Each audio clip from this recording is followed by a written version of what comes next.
Olá, senhoras e senhores, queridos amigos, queridas amigas. Quem está falando é Maria Trindade Neto. Eu sou da área da saúde, cirurgiã, e me dediquei desde 2008, quando eu vi 7 naves nos céus, a pintar os flares, a fazer exposição em várias cidades dos Estados Unidos, como Nova York, nos Hamptons, Miami. Eu fiz várias. Durante um ano eu fazia 1 ou 2 exposições por mês. Eu me intitulei de artista quântica, então todo mundo queria conhecer a artista quântica e saber o que significava ser uma artista quântica. E assim eu fiquei conhecidíssima, saí em jornais, revistas, e eu tenho tudo documentado com datas atrás dos quadros, e também nas revistas que eu saí, nos jornais, tem todas as datas. Foi em 2008 que eu comecei meus estudos da física quântica, que eu comecei as pinturas dos Pleiades. E como eu também faço real estate business, às vezes eu fazia exposições na entrada dos prédios que estavam sendo lançados. Por exemplo, eu fiz no Porto Fino, em Miami, que é um prédio muito chique. Ele já tinha sido lançado há anos atrás, mas mesmo assim eles quiseram relançar, fazendo uma exposição de arte de Trini Ferrazzi, que é meu nome de artista. Fiz também exposição West Palm Beach, no prédio do Trump Plaza. Fiz também exposições em San Diego, Las Vegas, e também fiz em Los Angeles. Quero dizer para vocês que eu tenho uma vida intensa, um currículo imenso de artes na parte das artes. Eu também fazia joia e fazia esculturas. Aqui tem uma águia que eu fiz. Então, senhoras e senhores, eu tenho esculturas que estão em base na Suíça, que eu vou tentar recuperá-las agora, porque quando as naves descerem, os meus quadros terão muito valor. Por isso eu não faço questão de vendê-los agora. Eu estou esperando o momento ideal, porque tudo na vida é vibração, frequência e sincronicidade. A sincronicidade agora é o despertar das consciências para recebermos as nossas famílias das estrelas. Eu tenho aqui vários quadros que estão aqui, muitos já estão embalados, preparados para uma exposição na Europa. Então quero dizer para vocês que aqui está o projeto que a Lei Gesara irá abençoar, com certeza absoluta, de uma vila quântica nos Alpes, que como será a nova vida no planeta Terra, na 5ª dimensão. Quero dizer para vocês que um dos livros que eu li, A Consciência Quântica, que eu aconselho para vocês, Jarmit Gozoni, inclusive ele fará um grande evento em São Paulo, mas eu não estaria aqui para ir. Vou ver se eu organizo um evento para ele na Europa. Quero dizer para vocês que aqui tem muita lição de vida, porque tudo na vida é vibração, frequência, tudo na vida é energia, tudo na vida está em movimento. Aquilo que não está em movimento, que está parado, ou na energia do medo, na energia do desamor, na energia da inveja. A inveja talvez seja pior do que o ódio. Eu quero dizer para vocês que a inveja é triste. Foi através do sentimento da inveja que surgiu o contrário de Deus. Todos sabem quem é. Então, quero dizer para vocês que vocês se sintonizem aqui com esses angélicos humanos, com Jesus que está aqui, que eu vou ler um texto para vocês desse livro de Jarmit Gozoni, para vocês verem a importância que é ter conhecimento, porque quando as pessoas não têm conhecimento, elas não acreditam em nada. Elas não acreditam que elas podem serem abençoadas pela lei Gesara, pela lei Gesara americana, Gesara global. Elas não acreditam em bênçãos, porque elas estão acostumadas a sofrerem e acham que sofrer é normal. Então, existe um choque entre duas visões de mundo. Volta e meia as pessoas me perguntam se as coisas não são feitas de matéria, então do que tudo é feito? A Amit Goswami responde: consciência, tudo é feito de consciência, mas a consciência é um conceito confuso, nebuloso. E é aqui que a física quântica apresenta a resposta que estamos procurando, pois, numa visão do mundo quântico, tudo é confuso, até a matéria. Tudo é possibilidade antes de fazer parte da nossa experiência. Mas se isso é tão evidente, por que os cientistas discutem o assunto? Com efeito, eles ainda discutem todo tipo de coisa. A base de tudo é a matéria ou a consciência? O que significa sermos humanos? Deus existe? Apesar dessas questões serem importantes em nosso mundo cotidiano, o que mais importa são os valores. A maior falha da visão do mundo materialista é que ela denigre vários arquétipos: amor, verdade, justiça, beleza, bondade, abundância e os significados que extraímos desses valores. No entanto, para a maior parte da população mundial, valores como amor ainda são importantes. A física quântica, por seu lado, traz consigo uma nova visão de mundo que pode devolver valor e significado à nossa vida, proporcionando respostas às perguntas como: quem somos nós e o que significa sermos humanos? Então, vocês veem que a vida é confusa se nós não nos aprofundarmos para sabermos quem somos nós. Certa vez alguém me perguntou se eu via alguma semelhança entre a teoria quântica e a teoria do universo. Essa é, de fato, uma boa pergunta. A teoria quântica resultou da observação de objetos minúsculos do mundo material, um mundo submicroscópico. Por outro lado, a teoria do universo visa explicar o mundo em grande escala. Como ambas podem se relacionar? Na teoria quântica da consciência, os aspectos macroestruturais do mundo, do universo físico, perdem muito do seu interesse. A cosmologia moderna, graças, em boa parte, a ciência materialista evitou lidar com o mundo interno da consciência e, por esse motivo, ela parece não ter relação alguma com os problemas reais que nos ocupam o tempo todo.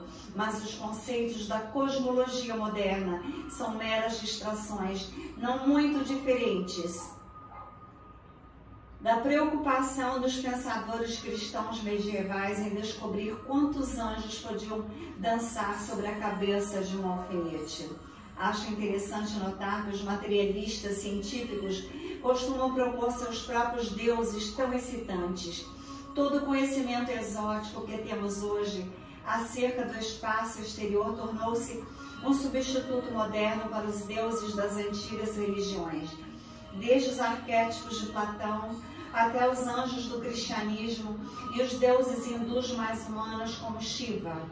Em seu lugar, hoje em dia invocamos buracos negros e matéria escura na tentativa de substituir os arquétipos e deuses de eras anteriores. A ciência moderna simplesmente ignora a consciência, concentra-se numa ideia de universo que substitui arquétipos e valores por conceitos modernos como buracos negros e buracos brancos ou matéria escura e energia escura. Devemos reconhecer que a ciência deve sempre consistir em 3 componentes. Precisa basear-se numa teoria. Essa teoria precisa ser averiguável mediante dados experimentais. E essa teoria precisa ser útil, precisa ser aplicável a assuntos humanos.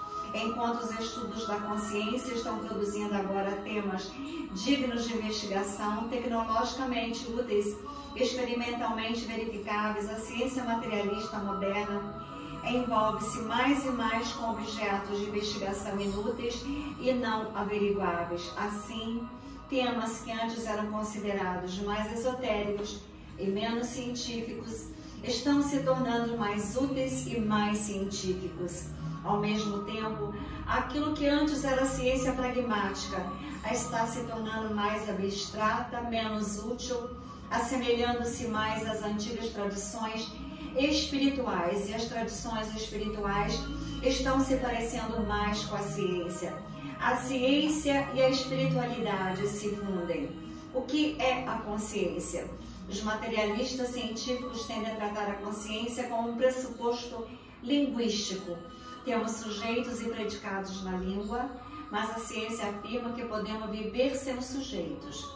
Como exemplo, citam a língua OP, que nada tem sujeitos nem predicados, apenas verbos, eliminando a necessidade da consciência, exceto como elemento linguístico. Sem sujeito, sem a consciência, tudo é matéria e manifestação da interação material. Hoje, essa é a visão do mundo dominante entre os cientistas. Se você pedir ao médico para definir consciência, é provável que ele diga sem titubear, que é o oposto do coma. Uma jornalista me contou como reagiu a essa forma de declaração. Eis-nos aqui envolvidos com problemas enormes, como aquele aquecimento global, crise econômica, polarização política, tudo porque não conseguimos nos entender sobre o significado de uma palavra como consciência. E sequer estamos cientes de que não há entendimento. Evidentemente, para muitos médicos, percepção consciente, awareness, a consciência são sinônimos, mesmo 100 anos depois de Freud. Os médicos raramente leem textos psicanalíticos e, quando fazem, rejeitam boa parte deles. Como a mente inconsciente pode ser validada se a consciência não está presente num paciente em coma, mas a consciência nunca vai embora. Quando estamos inconscientes em coma, por exemplo, talvez não façamos ideia do que acontece à nossa volta. Não vivenciamos o que está acontecendo conosco, como sujeitos olhando objetos, mas ainda temos a consciência. O que Freud realmente quis dizer é que, apesar de haver uma diferença entre percepção consciente e a falta desta, ambos são estados de consciência. No primeiro, estamos cientes da divisão sujeito-objeto. Temos uma experiência com os dois polos, o sujeito experimentador, o objeto, o experimentado. No estado inconsciente, porém, não temos percepção consciente dessa divisão. Por meio da psicanálise, podemos explorar como os processos mentais que ocorrem no inconsciente, dos quais não temos ciência, estão nos incomodando em nosso estado de percepção consciente em vigília. Segundo Freud, deveríamos tentar identificar e compreender esses processos inconscientes a fim de funcionarmos bem em termos mentais. A consciência é um aspecto fundamental de nossa natureza, mas de difícil definição, pelo menos em termos imediatos. Podemos perceber alguns aspectos e atributos da consciência, mas isso é tudo o que podemos fazer. Como em última análise, segundo a visão do mundo quântico, a consciência é a base de toda a existência. Qualquer definição que possamos propor terá lacunas. A consciência é tudo o que existe. Portanto, qualquer definição que você tente lhe dar será falha, porque a definição em si é um fenômeno da consciência e não o contrário. Então, para vocês verem que tudo na vida é consciência, a física quântica força-nos a concluir que o domínio da potencialidade, na verdade, é a própria consciência. Ademais, mostra-nos que a comunicação entre aqueles que parecem ter dois objetivos distintos entre mente e matéria é mediada pela consciência. Essa é a essência do paradigma quântico. Então, nós temos que pensar que o mundo quântico, a física quântica, está dando ao ser humano a possibilidade dele ter consciência. Está dando aos seres humanos a possibilidade deles saberem que nós somos um no universo da vida, que nós somos seres multidimensionais, cósmicos, vibracionais, frequenciais, psicoacústicos. E nós somos quânticos. A importância da física quântica que eu comecei a estudar em 2008, naquela madrugada, eu já comecei a estudar a física quântica, eu já tinha a pretensão de estudar. Talvez seja por isso que eu atraí aquelas maravilhosas naves nos céus. E a partir daí comecei o meu mundo quântico de pinturas. E no meu mundo quântico de pinturas, eu também tentei os angélicos humanos e como eu encontrei angélicos humanos na Europa, como as pessoas na Europa são doces, como as pessoas na Europa são queridas, como elas nos elogiam, como elas dão valor às pessoas que têm conhecimento, que têm cultura, que sabem que a vida não é só prazer, que a vida não é só ganhar dinheiro, que a vida não é só pensar que nós temos que sobreviver nesse mundo que agora será tudo diferente, porque nós teremos agora, nesse mundo quântico, nesse mundo novo, na nova terra, na quinta dimensão, poderemos ser todos angélicos humanos, poderemos ser todos como os Pleiades, poderemos ser todos seres do amor, da fraternidade, da igualdade, da justiça e da principalmente honestidade, que é o que eu sinto que mais falta no Brasil. São pessoas conscientes que elas têm que terem honestidade, terem caráter e terem alegria de viver, elogiarem em vez de criticarem, exaltarem em vez de colocarem as pessoas para baixo, como é a maioria das pessoas. Ontem eu fiquei surpresa que uma moça linda me elogiou, enquanto que isso nos Estados Unidos é super normal, as pessoas elogiarem as outras, passando na rua, em qualquer cidade, que seja em Las Vegas, que seja em Nova York, que seja em Miami, que seja em Palm Beach, que seja em San Diego. As pessoas elogiam, as pessoas sorriam, as pessoas te exaltam, as pessoas dão valor a quem você é, porque elas dão valor a elas próprias. Aqueles que não dão valor a si mesmo criticam. Aqueles que não dão valor a si mesmo, que não têm a consciência quem elas são, no poder do eu sou, nós todos somos deuses em ação. Então, elevem suas consciências para se amarem mais e amarem a humanidade e amarem a Deus, o Criador.